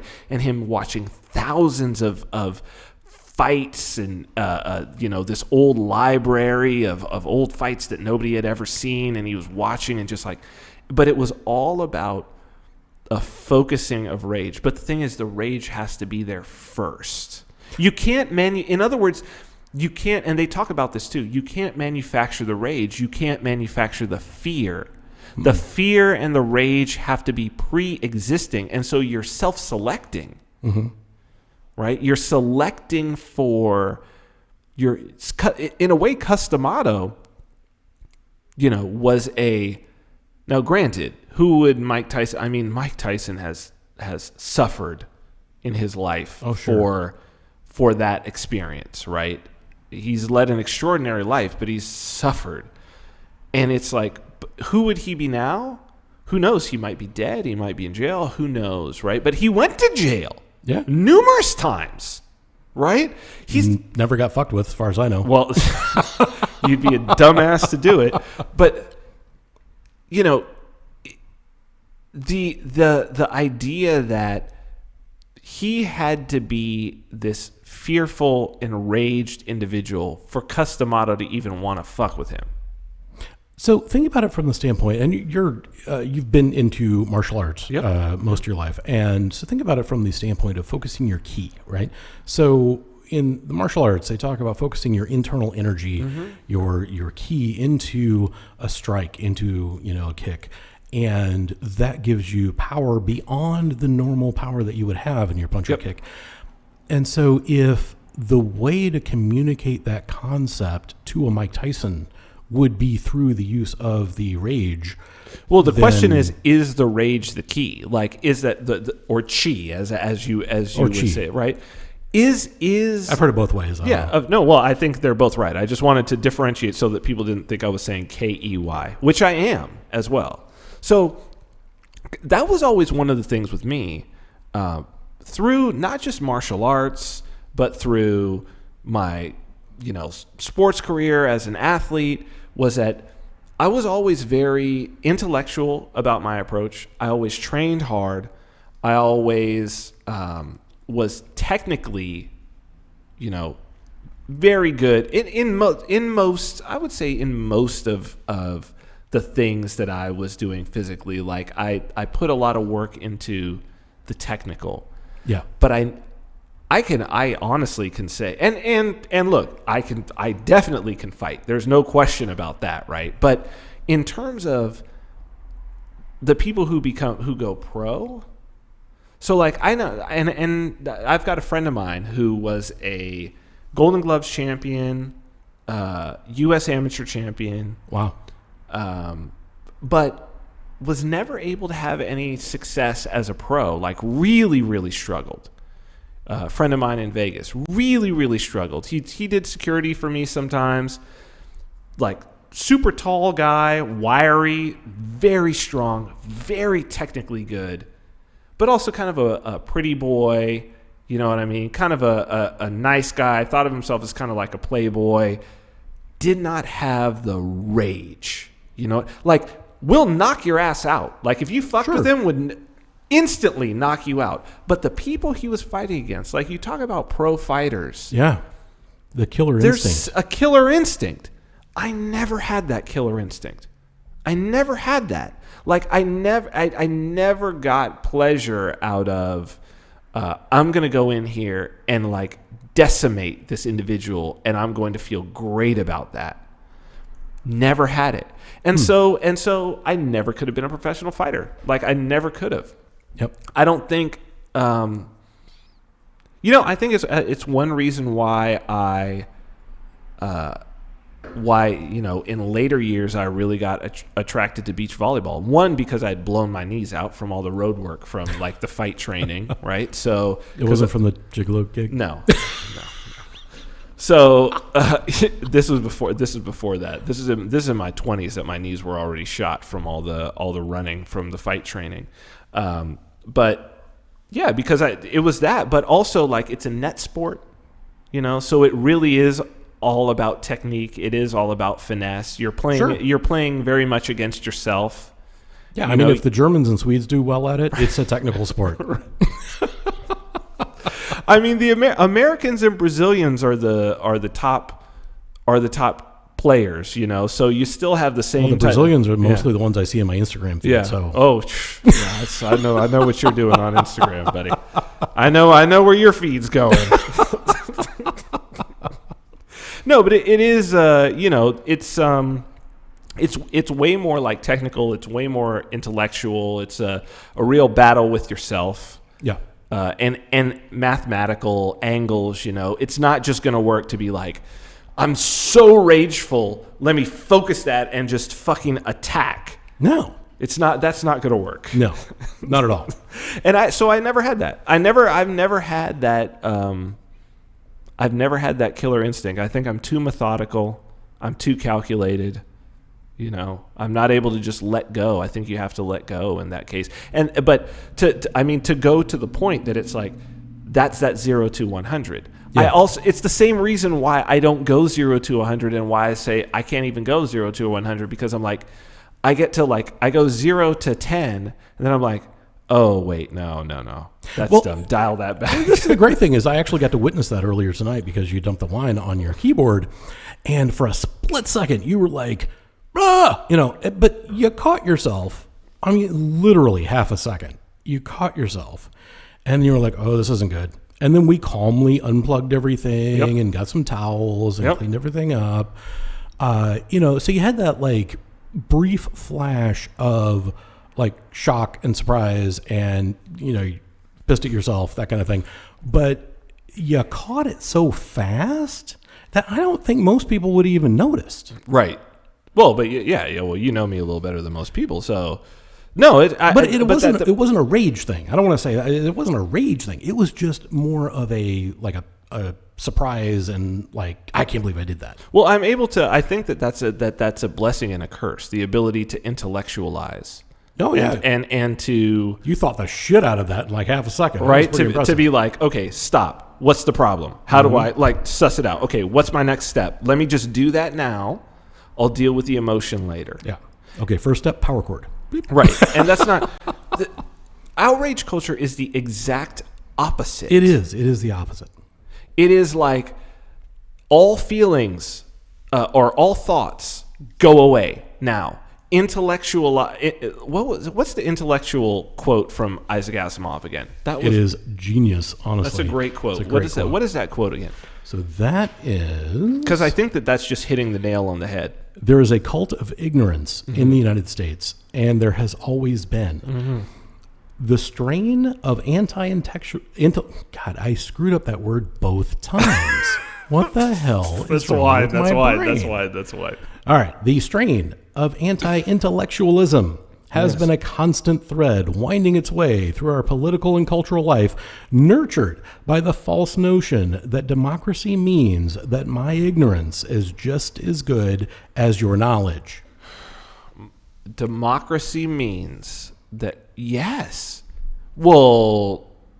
Because of willful ignorance. But what's weird about that is, actually, democracy does mean that my ignorance is as valid as your knowledge. It actually does mean that. Well, sure, if you're going to use the traditional definition, yeah. Well, all consensus-based systems actually use this. So Peter Todd, who's a Bitcoin, I guess he's a core dev. He's contributed to core for sure, quite a bit actually. But there's this great tweet of his that I've used. I actually used it in a slide at my last PorcFest at my presentation. There was, he says, he's talking about Bitcoin, but it's true for any consensus-based organization, right? So we're talking non-hierarchical, any flat organization. He says the nature of this consensus. What did he say? The nature of this consensus protocol is such that you would prefer that everyone was wrong rather than an agreement couldn't be reached, or something like that, that some were wrong and some were right. The idea with when you have a consensus-based organizational model, it's actually not about what's right and what's wrong. It's about let's get as quickly to everybody agreeing on the same thing. Yeah. And that is to me what has corrupted not only society but science over the past 20, 30 years. But see, this is where I think that there's a misunderstanding, because it's where I also diverge from Jordan Peterson with his who is an absolute sage. But the idea that yes, this is postmodernism. Yes, that is a view of postmodernism. No, it is not negative.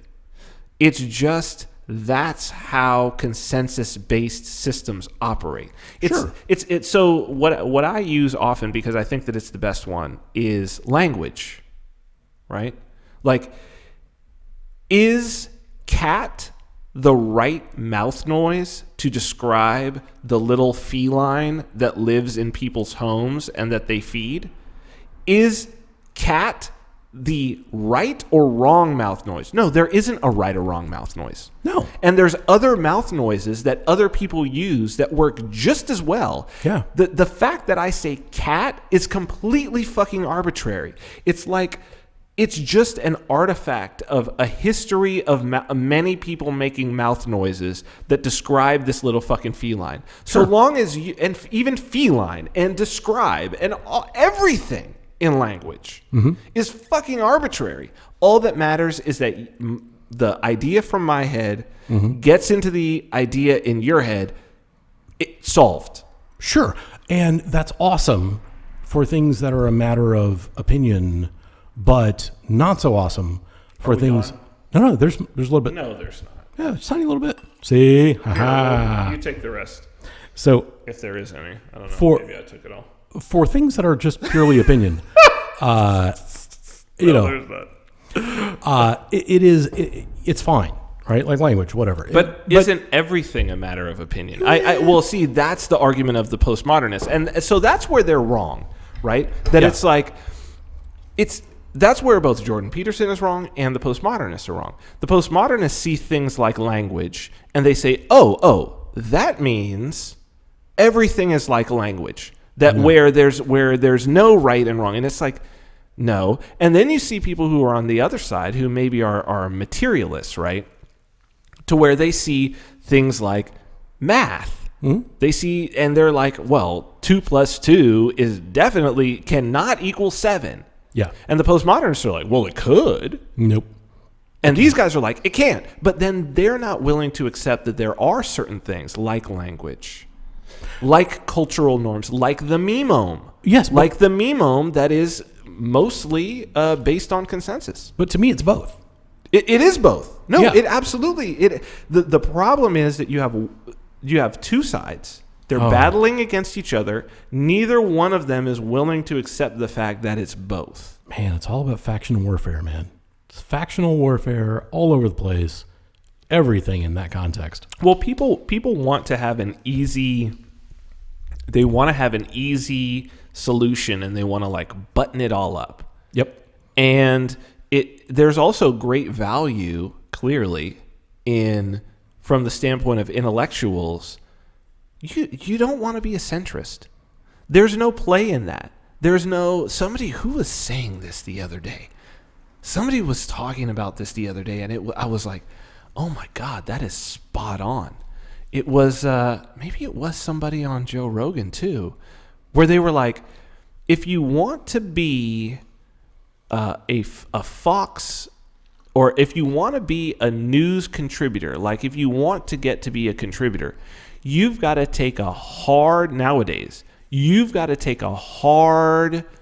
line on a particular thing. They were talking about Laura Loomer, how she had gone up at the Women's March and somehow she was recording herself, got onto the stage, and then grabbed the mic from somebody and was like, what about the Jews? You don't care about Jews. You're all anti-Semites. What about the Jews? And then they like took her out, and he was like, whoever this, it must have been somebody that Joe Rogan was talking to or somewhere, because they brought that up and showed the clip, and then the guy was like, oh, she's angling for a regular spot on one of these news channels, because he said, you've got to, if you want to be that nowadays, you're going to have to represent a very clearly like a particular one-dimensional side of the spectrum. If you're a centrist who actually like thinks about things and says, he could be right and maybe he could be right, they don't have any use for you. You're no good. You're no good for ratings. Well, right. So the news organization doesn't have any use for you, and neither does the government.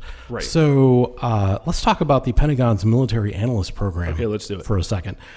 So from 2002 to 2008, the Department of Defense under Bush the Younger ran this operation to spread the administration's talking points on Iraq by briefing retired commanders for network and cable television appearances. They were presented on air as independent analysts. Right. But they had all actually been briefed by the Pentagon and said, you will say these things. Right. Of course. Yeah. Well, because, because otherwise, how did these guys have all this information?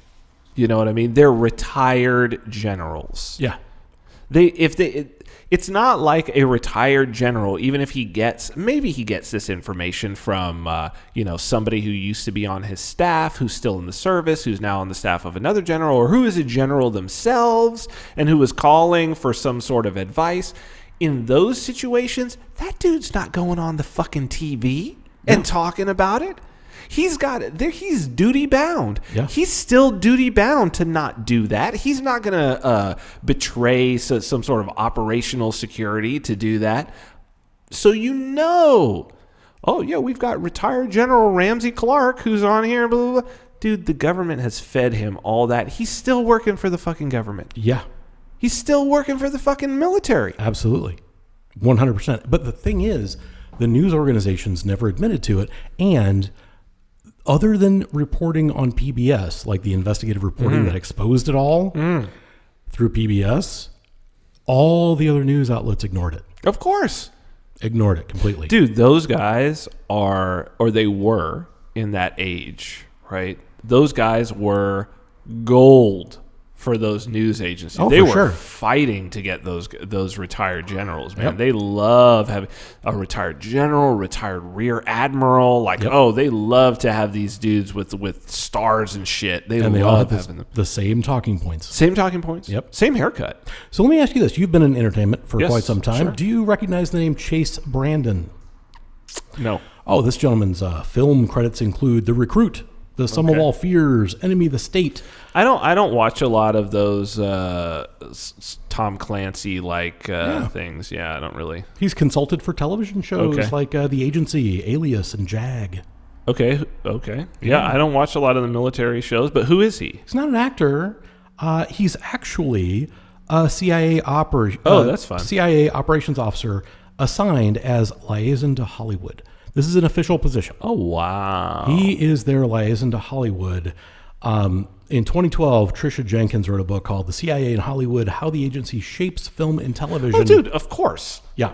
Well, I mean, to think that this wasn't a thing, to think that they would fucking ignore this. Oh, no.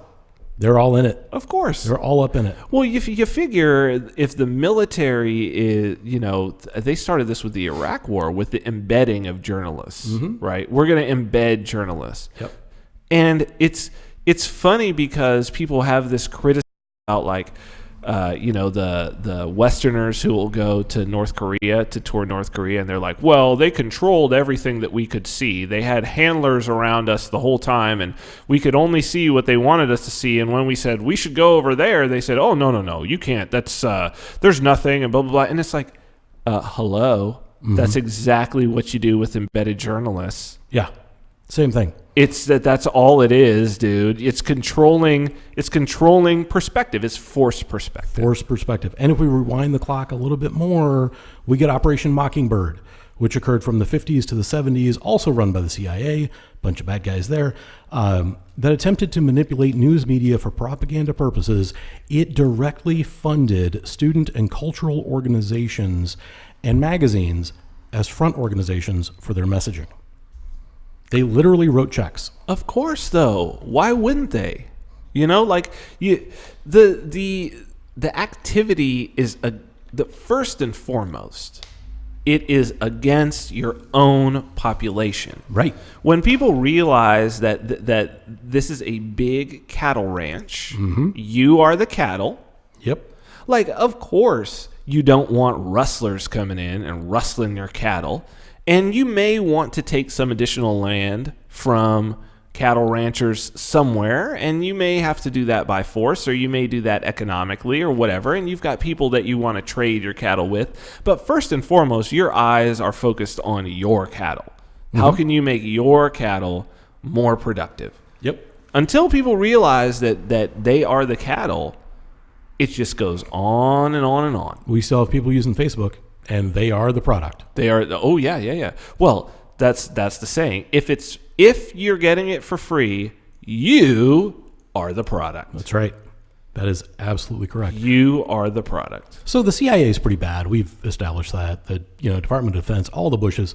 What about the FBI? FBI seems like pretty good guys. No, COINTELPRO. Yeah. Oh yeah. So we had that going on.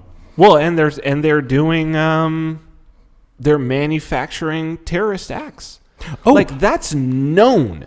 It's not conjecture. Like, it is known that they will go onto Facebook mm-hmm.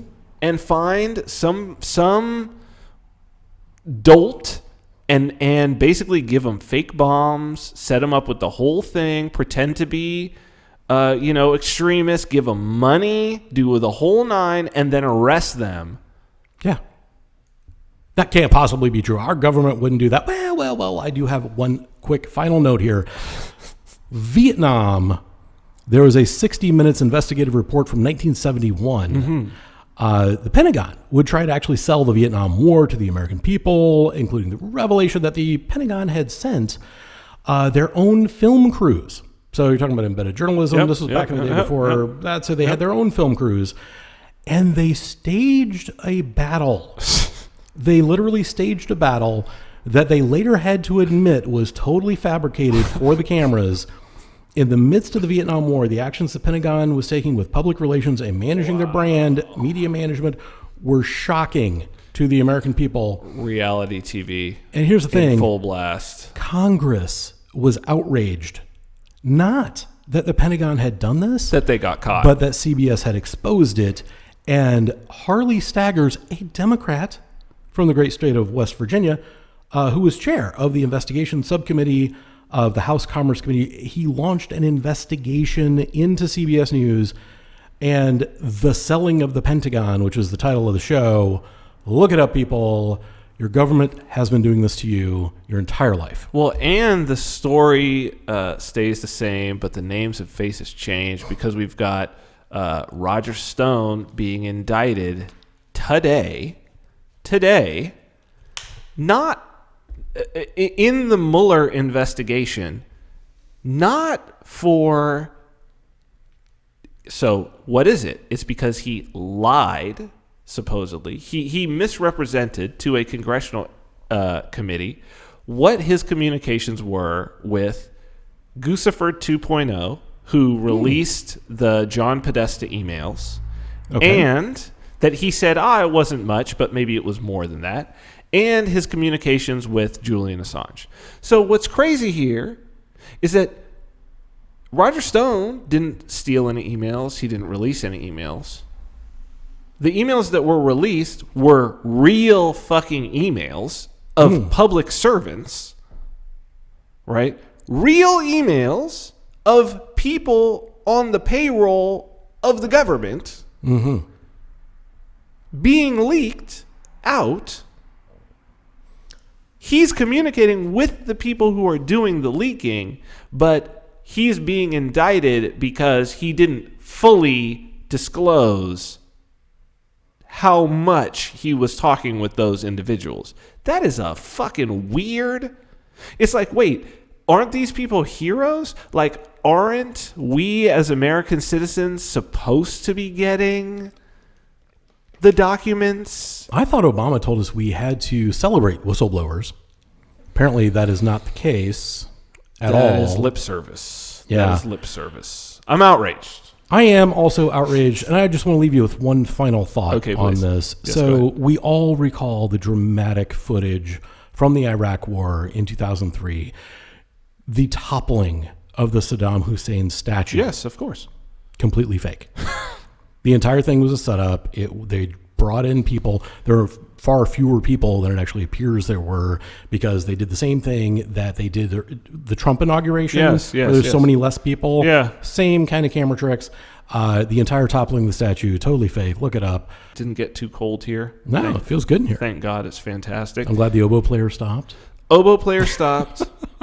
All the machinery survived through the entire show, even That's after a glass of wine on it. So I'm like, well done. Very nice. All right. We'll see you guys again next week right here on Vin and Dave's Destination Unknown. Go.